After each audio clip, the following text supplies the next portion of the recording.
Well, we'll continue to roll out the areas that we are responsible for.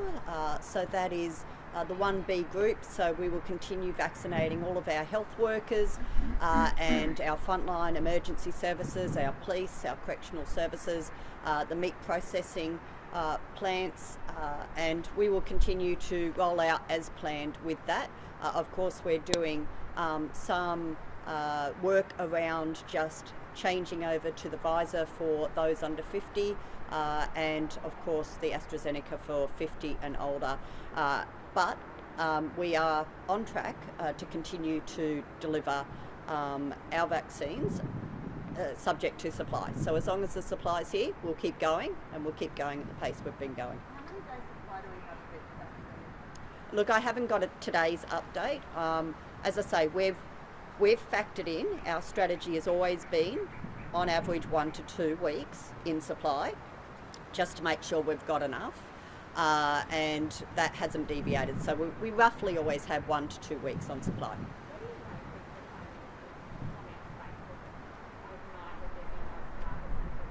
Look, that's a question for the Commonwealth. We've said all along that our rollout is contingent on supply. So as long as that supply keeps coming, we will keep vaccinating Queenslanders. Well, we've already done our 1A group. We're in the stage of doing 1B. We will keep doing 1B as quickly as we possibly can, subject to supply. Do you expect to lift those remaining restrictions on Friday? So we're working through that at the moment. The current restrictions are in place until Thursday. We are very confident the way things are going at the moment, but of course we'll see how the next couple of days goes before we make a final decision on those restrictions. But currently they're in place until midday Thursday. No, we've always worked on the 14 days, and that's the advice from Dr. Young, and we'll continue to do that.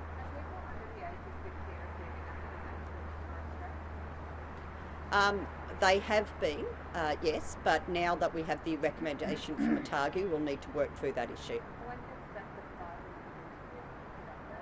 Well, what we have to do is we have to now work out how we distribute Pfizer elsewhere across the state beyond the 6 hubs that we're operating the Pfizer out of, and we need to train up our staff to do that. So they have to learn how to handle the Pfizer vaccine as well as the AstraZeneca.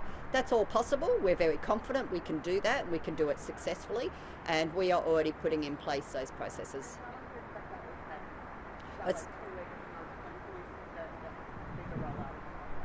Look, we'll be working on it as quickly as possible. Again, it comes down to supply. So I understand we'll be getting more Pfizer. Dr. Young might have some more information on that, so I might just hand over to Dr. Young, but I believe we're getting some more Pfizer this week.